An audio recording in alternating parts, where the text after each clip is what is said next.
Graça e paz, queridos. Glória a Deus. Que maravilha.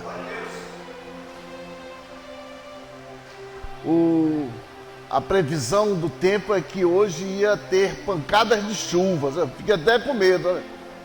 Se Érica hoje vai ter pancada de chuva. O cidadão aqui do jornal está falando, mas não vi essa chuva não, vazou a chuva. Ou passou direto, porque está quente, queridos. É mais fácil, deve estar aí uns 30 e poucos graus, uns 35 graus. Queridos, vamos abrir nossas Bíblias, hoje em Atos capítulo 9. Hoje nós estamos dando um show de Atos aqui na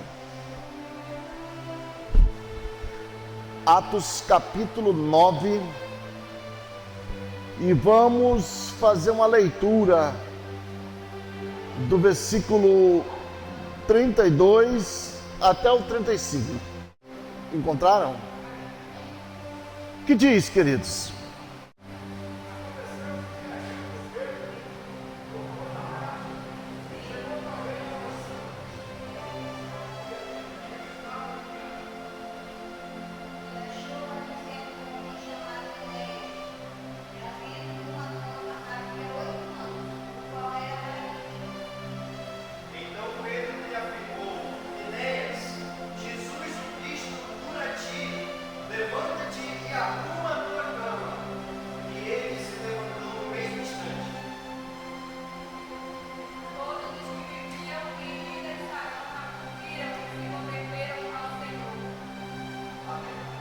Amém, queridos? Feche seus olhos. Vamos orar ao Senhor. Pai, em nome de Jesus, nós te damos graças, Senhor. Porque o Senhor é bom e abençoador e a sua misericórdia dura para sempre. Deus planta essa semente nos nossos corações e que ela venha dar o fruto na estação correta. Desde já, tira todo o cansaço, Pai. Te pedimos, tira todo o cansaço, toda a opressão, tudo aquilo que tenta nos tirar a concentração da Tua presença, nós lançamos por terra, Senhor, na autoridade do nome de Jesus. E ser conosco, Deus, abre a nossa mente, o nosso coração, para que nós possamos aprender mais e mais da Tua palavra. Essa é a nossa oração, no nome do Senhor Jesus. Amém. Poder sentar, queridos.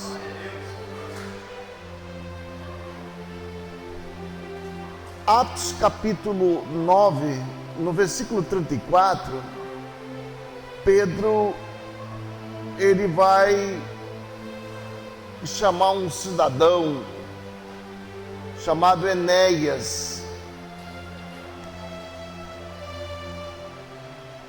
e vai dizer para ele o seguinte: preste bem atenção que ele vai falar para Enéas, porque é a partir desse ponto que a gente vai tentar fazer uma provocação. Ele vai chamar Enéas e vai dizer: Enéas, Jesus Cristo te cura. Pega a tua cama, o teu leito e anda. E qual é o contexto disso, França? Havia pouco tempo que o Senhor tinha sido assunto aos céus. E Pedro estava fazendo aquele evangelismo de base.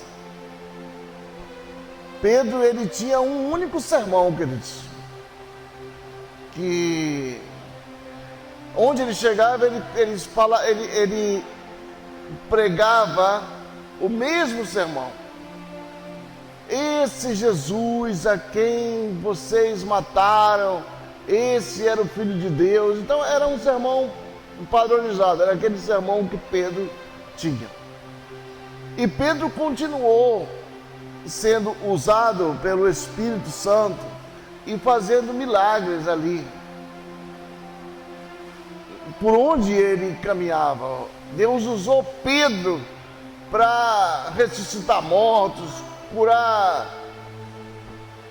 paralíticos. E Pedro fez um trabalho de base muito bom. Ele fez uma preparação até não sei se uma passada de bastão para Paulo, mas Pedro fez um trabalho muito grande, porque em Atos 9, Paulo vai entrar em ação. Mas Paulo ainda entra em ação na conversão. Ele vai passar aí aproximadamente 14 anos na prateleira aprendendo. Então, esses dias, eu estava ouvindo uma pessoa, e essa pessoa, ela estava enferma, doente. E essa pessoa ela estava estudando a possibilidade de procurar uma igreja. Ela estava procurando a possibilidade de procurar uma igreja, sondando, orbitando ali a possibilidade de chegar até uma igreja por conta da sua enfermidade. E isso é o consenso geral, queridos. Vocês observem que há 2000 anos atrás, esse fato aconteceu, e a Bíblia diz que ali aconteceu com esse cidadão aqui, Enéas. Enéas era crente, queridos. Bom deixar bem claro, porque a Bíblia diz que ele estava ali na comunidade dos santos. Se estava na comunidade dos santos, Enéas era um crente. E a Bíblia diz que há 8 anos ele estava naquela luta com aquela paralisia. Eu não sei, a Bíblia não vai muito a fundo com relação a Enéas, mas quando Pedro diz: Enéas, Jesus Cristo te cura, pega teu leito e anda, arruma tuas coisas e vai embora, Pedro, ele entra aí num imperatismo muito grande. Uma frase que ela vai buscar lá um imperativo. Ele dá uma ordem direta para Enéas. Então, baseado nesse imperatismo aí grego, a gente vai começando a entender a lógica. Então, entende-se que Pedro, ele foi bem enfático com Enéas. Enéas, pega o teu leito e anda com autoridade. É porque Enéas era um crente, apesar de conviver na comunidade dos santos. A Bíblia vai falar aí que ele vivia na comunidade dos santos, ou seja, num grupo familiar, porque não tinha templo como é hoje, como nós temos hoje. Os templos daquela época eram os templos gregos, onde a turma ali pregava, apesar de que esse fato se deu numa cidade chamada Lida, em Israel. Mas o templo era o grande templo de Jerusalém e não tinha mais outros templos. Os outros templos ali ele ia encontrar futuramente na Grécia. Então Pedro foi bem enfático com Enéas, porque ele observou algo que não estava arrumado, que não estava legal ali naquela situação. Enéas vivia há 8 anos naquela comunidade.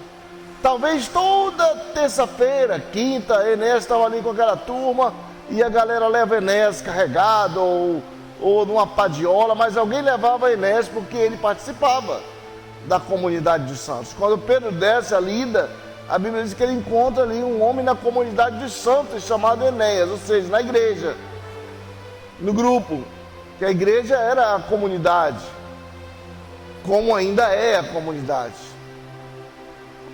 Então ele vai dar uma ordem direta para Enéas, talvez observando a fé de Enéas, mas quem sabe uma fé desarrumada, uma fé mal entendida, mal interpretada, né?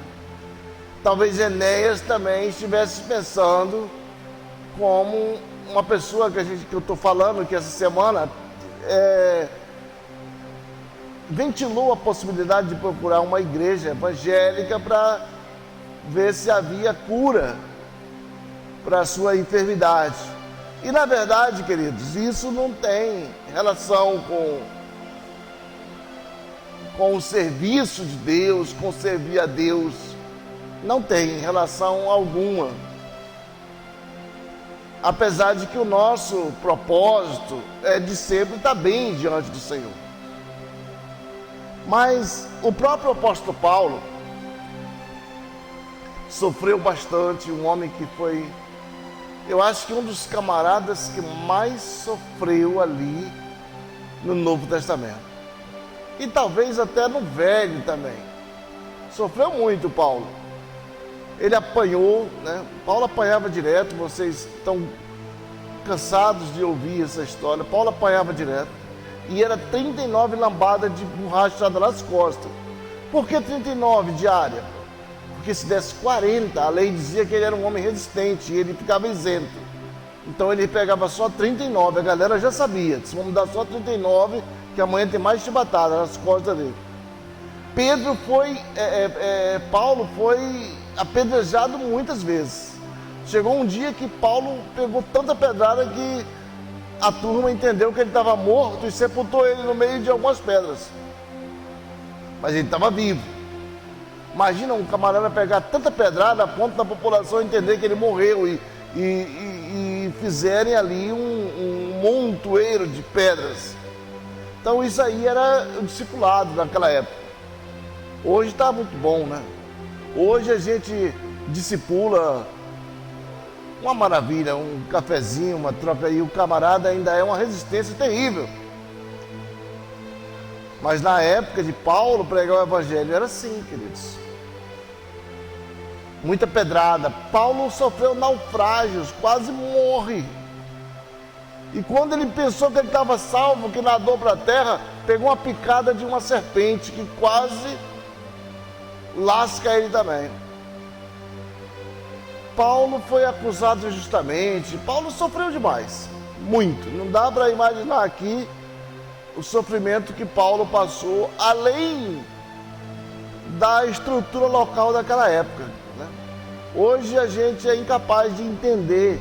Se você não for muito profundo, você é incapaz de entender como era o dia a dia daquela turma ali, vivendo mesmo. Em casa, caminhando nas ruas.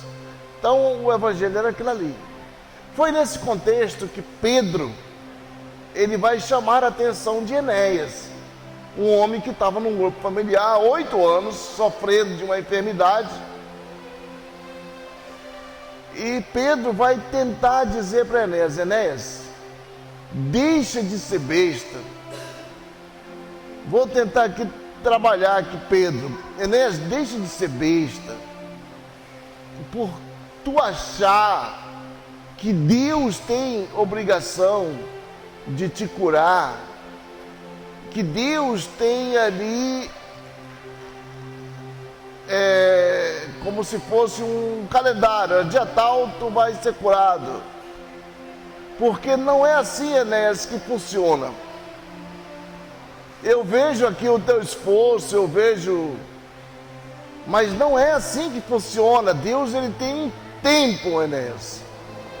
O relógio de Deus não é o nosso relógio. Porque quando ele fala para Enéas, eu fico imaginando Pedro bem perto de Enéas, diz: Enéas, Jesus Cristo te cura. Enéas, ele entendeu a missão, ali a palavra. Enéas, chegou a tua hora. Chegou o teu momento. Tá vendo, Enéas? Não precisou tu alardear, não precisou tu dar longas caminhadas, não precisou tu abandonar o teu grupo. No momento exato, Deus está te curando, Enéas. Porque é assim que funciona, queridos, com Deus. é muito difícil você ver uma pessoa, né, em plena saúde servindo a Deus. 100% ali, ó. Não, o cara não quer não. Ele busca refúgios em outras áreas.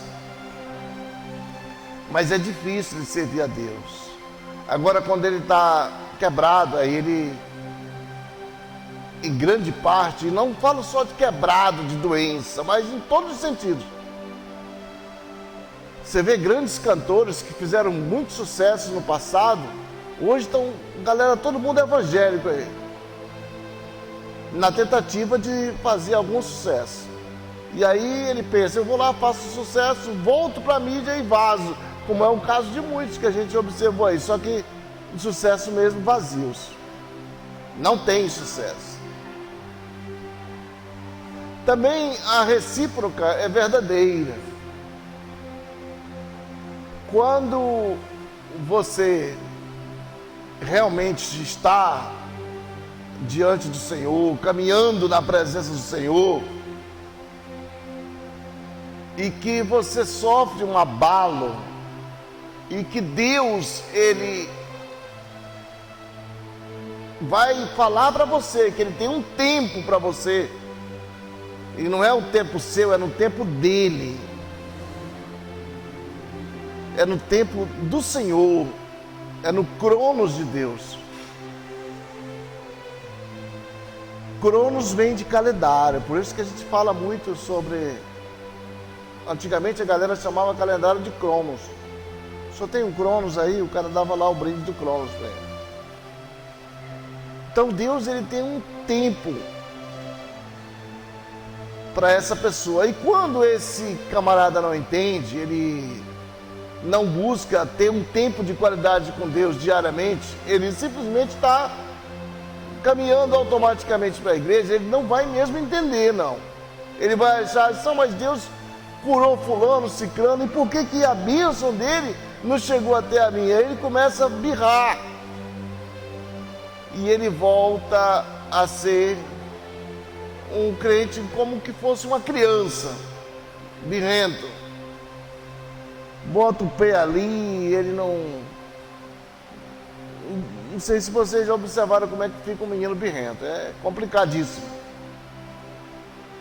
Ele faz beicinho e quer que seja atendido, ele busca as suas próprias conveniências. E Deus, ele não tem obrigação nenhuma de atender os nossos pedidos.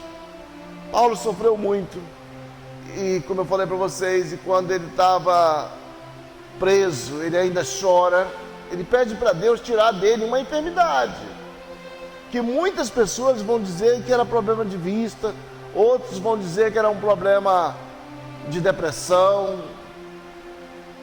A teologia vai trabalhar muito nessa questão de que Paulo tinha problemas de vista seríssimos. Outros vão dizer que era um problema espiritual mesmo, e por aí vai, cada um tem uma linha de raciocínio. Mas Paulo chora e Deus diz, não, Paulo, a minha graça, o meu favor, ele já basta para ti. E Paulo se aquietou, ele diz por 3 vezes, ele diz, eu conheço um homem, não sei se no espírito ou no corpo, mas foi arrebatado até o 3º céu. E foi-lhe dado um espinho na carne.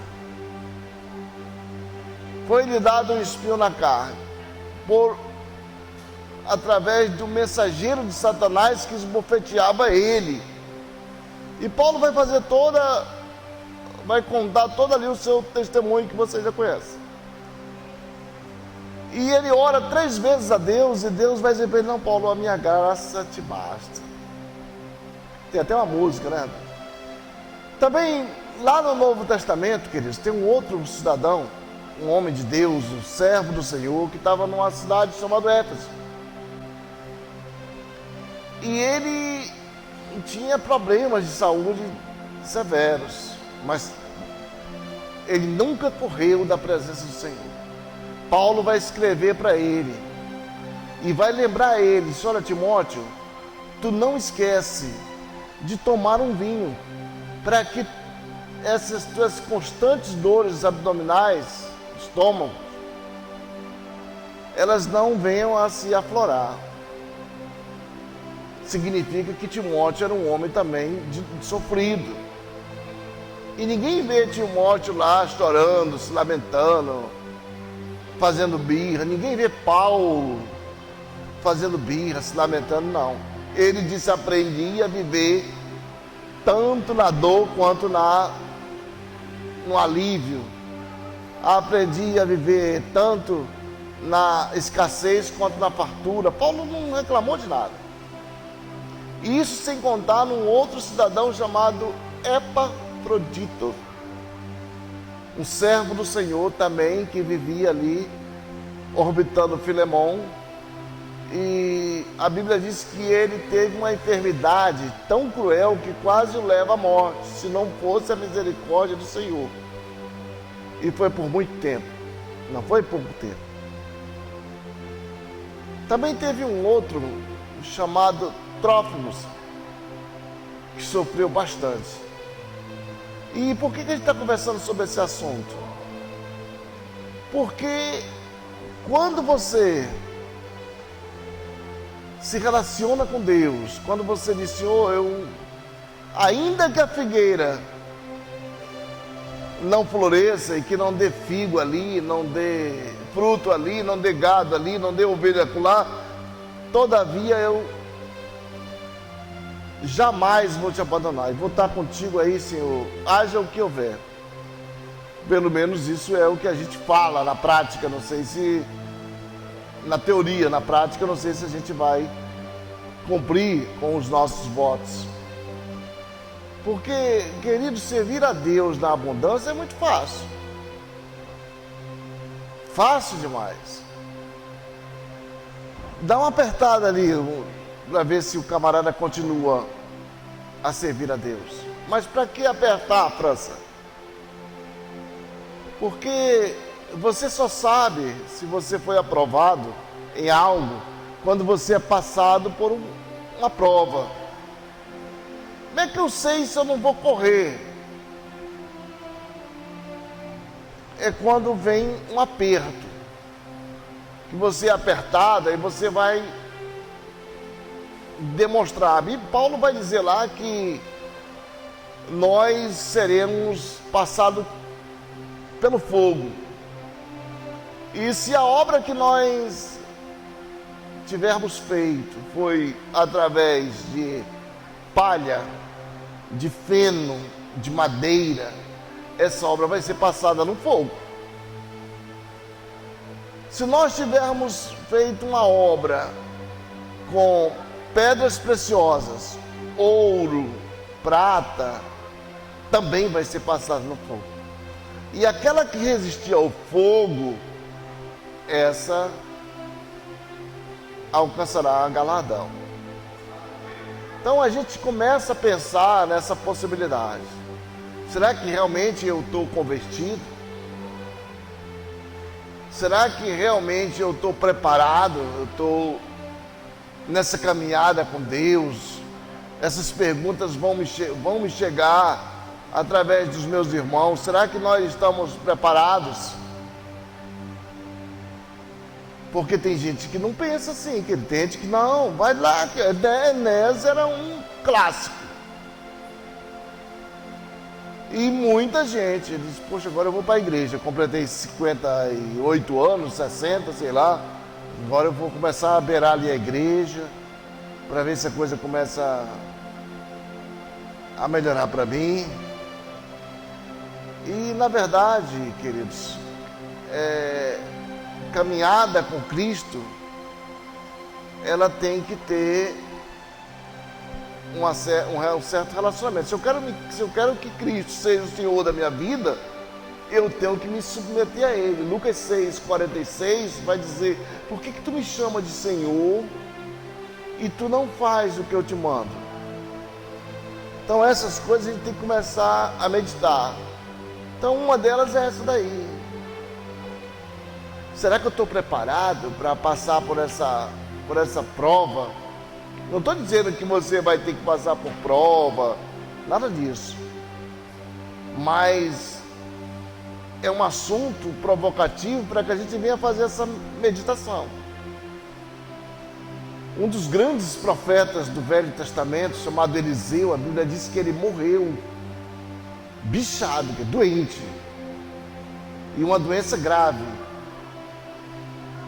O camarada que fez prodígio ali, doença gravíssima, aí matou Eliseu.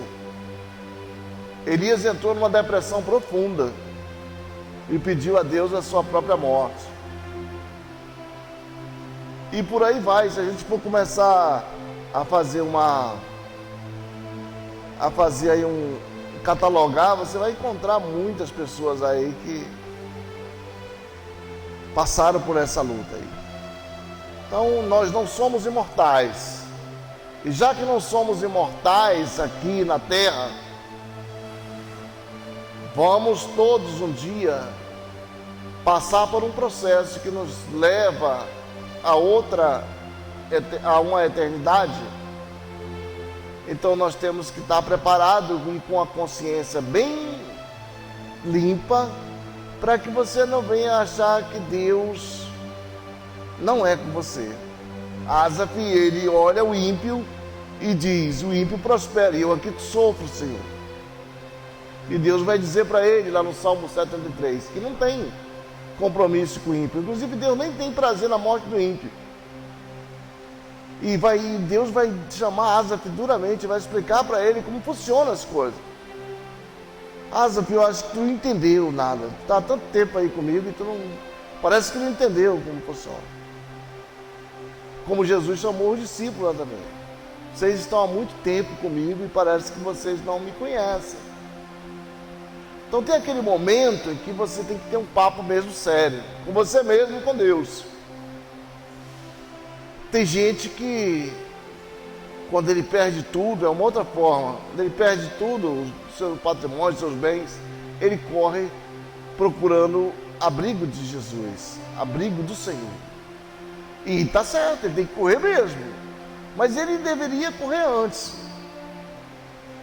Ele deveria ter corrido antes e procurado abrigo nos braços do Pai.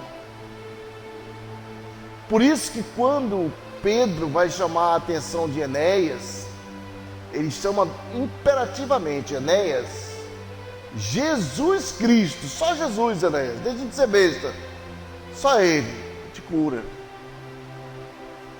E tem mais, não esperar recompensa de nada. Ô irmã, fulano ali estava ali queimando, mas isso é normal. Queimaram Jesus, porque não vão me queimar? Mas é falta de consideração, está todo dia com a senhora, irmão? Não, isso é normal. Isso é natural que aconteça no nosso meio. Não pode fazer aquela birra, nem esperar recompensa, elogios. Olha, irmão, está arrebentando, não vai ter isso.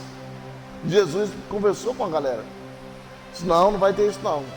Ao contrário, vocês têm que negar a própria natureza de vocês e me seguir. E orar para que vocês não entrem em tentação, porque provavelmente vocês serão acusados. E, se possível, levados até a presença da justiça.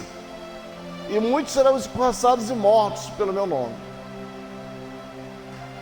Então nós não podemos esperar que as pessoas venham nos elogiar. Tem até uma música aí que diz que eu não preciso ser reconhecido por ninguém. Em 1932, um casal europeu, muitos jovens ainda, acho que com 20 e poucos anos, foram para a África, fazer missões na África. E foram para uma missão de 15 dias e ficaram lá durante 30 anos. Eu disse 30 anos, vivendo lá com a turma, lá com o pessoal da África. E eles tinham aquele pessoal como a família deles. Depois de 30 anos, a igreja chama eles. A igreja batista chama eles, olha, vocês precisam retornar. Passaram já 30 anos, já cumpriram ali com o seu papel. Nós temos outros missionários que nós vamos enviar e eu quero que vocês voltem. Quando eles foram para a África, eles foram de barco, de carro, pegaram barco, pegaram carro. Foi muito sofrido a viagem para eles. Quando eles retornaram da África para a Europa, já foi bem diferente, já foram de avião, primeira classe. A igreja fez questão de deixar eles bem. E quando esse casal já com a idade mais avançada e as marcas do tempo ali na África deixaram neles, eles pensaram, quando a gente chegar lá, o aeroporto deve estar lá, a galera, está todo mundo lá fazendo aquele oi, tio, vovô, fulano e tal, e eles estavam naquela expectativa e foram naquela grande expectativa. E a expectativa a gente sabe que é a mãe das frustrações. Quando chegaram lá no aeroporto não tinha ninguém. Rapaz, ficaram tão arrasados, ninguém mesmo. Esqueceram de nós, não é mais esqueceram de mim, esqueceram de nós. E essa turma ficou lá na Europa durante uma semana e voltaram para a África. Não conseguiram mais se ambientar na Europa, voltaram novamente para a África. E quando eles vinham retornando, a mesma coisa, a mulher dele disse, agora sim, os nossos filhos que nós deixamos na África, filhos da fé, esses sim, esses vão estar esperando a gente lá no aeroporto. E eles chegaram no aeroporto, lá não tinha ninguém também. Rapaz, foi uma frustração terrível. E quando chegaram em casa, o marido lá, o pastor missionário, viu a esposa dele muito triste. E ele pergunta dela, por que está triste? Ela diz, porque a gente chegou em casa 2 vezes e ninguém foi receber a gente no aeroporto. E a gente está aqui há 30 anos com eles. E lá nós deixamos eles há 30 anos. Será que nem a consideração da saudade? Chegando em casa. E ele bateu no ombro dela e disse, nós não chegamos ainda em casa. Quando nós chegarmos em casa, aí a gente vai ter um grande coral de anjos ali nos esperando. Então, queridos, na caminhada cristã, a gente não pode esperar elogios, não pode esperar recompensa, pode esquecer isso. Isso a gente só vai encontrar lá quando você for dar um abraço no Papai do Céu. Aí você vai encontrar isso lá. A Bíblia diz, para cá, benditos de meu Pai. Aí a Bíblia diz que haverá festa no céu. Não vai ter mais choro, não vai ter mais lágrimas, o Senhor enxugou a lágrima de todos. Não vai ter mais isso. Nós vamos viver uma vida plena e eterna com o Senhor, sem preocupações, sem crise. É nesse ponto. Por isso, queridos, a gente precisa fazer o nosso melhor enquanto servos do Senhor aqui. Precisa fazer o nosso melhor. Se eu tenho que fazer a minha comunidade de base melhorar, eu tenho que zelar por isso, prezar por isso. Eu tenho que lutar por isso, lutar pelo grupo. Mas o meu grupo é pequeno, pastor. Não importa. Davi, quando foi lutar com os gigantes, o irmão dele, aquele mesmo musculoso, grande, de quase 2 metros de altura, que o rei achava que ia derrubar os gigantes, né? Eliabe, a Bíblia diz que era um monstro de massa. É tanto que Samuel disse, é esse aqui o homem. O Senhor disse, não, Samuel, não é esse não. Ele disse, então ele é aquele outro ali. Também não. Tudo grande. E Samuel até se surpreendeu. O homem não está aqui, Senhor. E chama a atenção de Jessé, disse, cadê o homem? Disse, o homem não tem mais. Tem um menino que está lá no campo, que é meu garoto, mas esse não está ainda formado como homem, não. Isso não é um moleque ainda, um amarelo. E quando Samuel esbarra com ele, o Senhor diz, está aí o homem. É esse aí o garoto. É esse que eu quero, Samuel, porque esse está trabalhando. Os outros estão lá na mesa esperando cair o boião. Esse aí não está na batalha. E os irmãos de Davi, quando viram Davi chegar lá, junto ao rei, e Davi disse que ia derrubar o gigante, os irmãos deles, rapaz, tu vai vir complicar a nossa vida, tu deixou lá, não vai reparar aquelas tuas poucas ovelhas.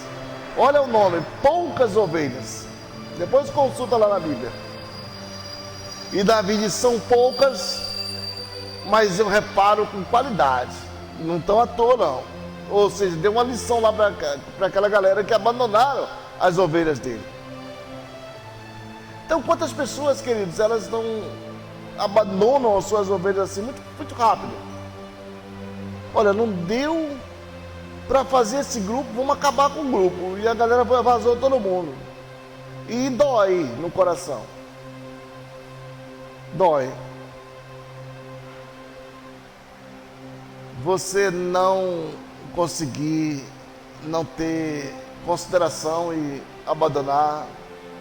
Tem uma galera grande aí que quando ele não consegue pagar o aluguel, ele fecha a igreja e vaza. Nem dá satisfação. A igreja não, o templo, nem dá satisfação, porque a igreja é a comunidade de base. E ele vai embora. E a gente precisa, queridos, a sair desse padrão Enéas. Sair desse padrão Enéas, porque Cristo tem muito mais para nós.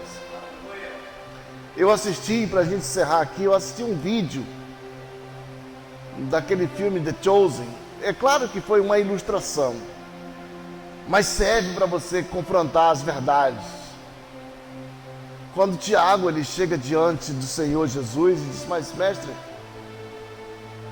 quantas pessoas foram curadas aqui? Eu soube que o Senhor vai mandar a gente sair de novo curando as pessoas. E Jesus lá no filme disse, sim, vou mandar Tiago, de 2 em 2. E Tiago ele tinha um pequeno problema na articulação da perna. E ele vai perguntar para Jesus, e gaguejando ali até falar, criar coragem. E por que o Senhor não me curou? E Jesus vai dizer para ele, Tiago, você realmente quer ser curado? Ele disse que sim. E Jesus disse, sabe por que eu não te curei, Tiago? Porque eu confio em você. Eu confio em você. Tiago se espanta, mas o que o senhor está falando? Como assim confia em mim? E se imagina quantas pessoas foram curadas, Tiago?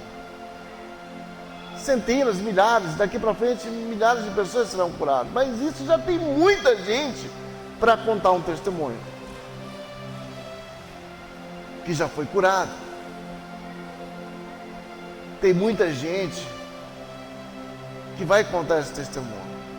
Difícil, Tiago. O testemunho mais impactante é aquele que não foi curado, pelo menos fisicamente. Aquele que não foi curado fisicamente. Esse tem um testemunho mais impactante para contar. Porque alguém vai perguntar, mas peraí, como é que esse camarada está servindo a Deus e Deus ainda não o curou? E depois que ele fazer essa pergunta umas 10 vezes, sei lá, ele vai voltar a pergunta para ele mesmo e vai dizer o seguinte, esse cara tem muita fé. Muita fé. E eu quero conhecer o Deus desse camarada. Conta-se que Paulo, depois que pegava aquelas lambadas que eu falei para vocês, um médico chegou para fazer lá os curativos de Paulo.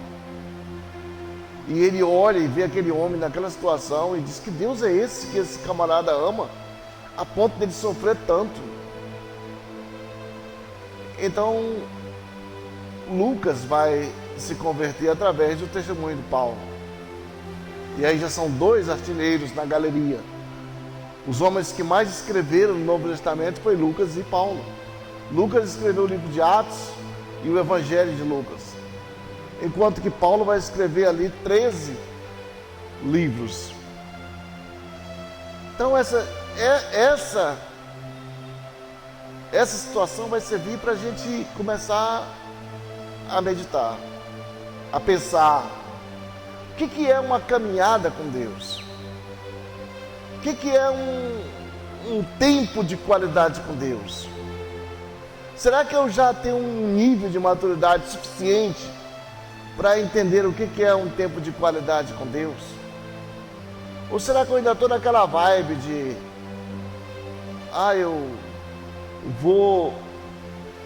eu vou confrontar Deus, porque se Ele não fizer isso, aí eu vou embora. E a gente vê um monte de gente, olha, vocês não imaginam o tanto de pessoas frustradas que tem por aí. Não, é porque eu fui para a igreja, pastor, e não deu certo, eu tive que... Me prometeram isso e isso. Jesus nunca prometeu nada para ninguém. Inclusive, ele alertou a galera. A gente, às vezes, no início do culto, a gente dizia, olha, Jesus nunca prometeu casa, comida, roupa lavada, mulher bonita para ninguém. Ele, muito pelo contrário, vocês vão levar lambada. Se vocês não abrirem o olho, a negada está querendo crivar vocês. Vai ter perseguição, vai ter um monte, mas vocês permaneçam firmes. Porque aquele que permanecer firme até o fim, esse será salvo. Queridos, que você possa meditar essas palavras, confrontando ali dia a dia você mesmo.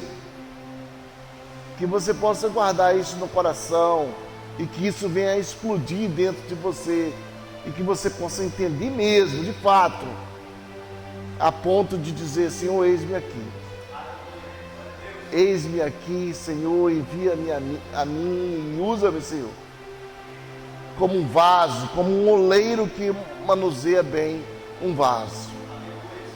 E que eu nunca venha a sair da Tua presença, Senhor. Amém. Cumprimente seu irmão, boa semana para vocês, em nome de Jesus.